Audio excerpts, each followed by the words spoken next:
Zaid was a little boy who loved Ramadan, especially iftar time.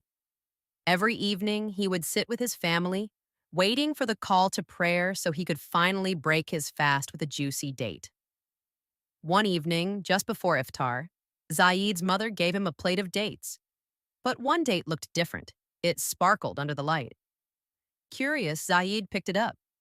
Suddenly, he heard a tiny voice. Zaid, I am a special date. I can talk. Zaid's eyes widened. A talking date?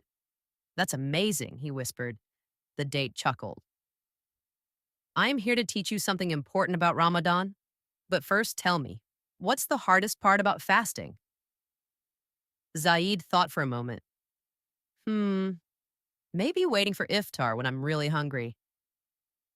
Patience, my dear friend, the date said. Ramadan teaches us patience, and patience makes you stronger. Zaid smiled. Okay, I'll try to be more patient. What else? Ramadan is also about sharing, the date said. Why don't you give me to someone else instead of eating me? Zaid hesitated. But I really wanted to eat you. The date giggled.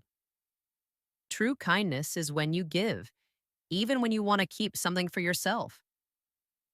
Zaid thought about his little sister, Amina. She had been fasting for the first time and looked really tired.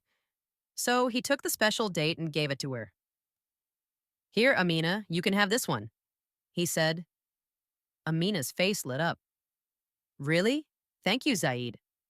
She took a bite and smiled happily. Just then, Zaid heard the tiny voice again. Well done, Zaid. You have learned patience and kindness. Remember these lessons, and Ramadan will always be special for you. Zaid blinked, and the magic date was gone. But in his heart, he knew its lesson would stay with him forever. And from that day on, Zaid always remembered to be patient and share, not just in Ramadan, but all year round.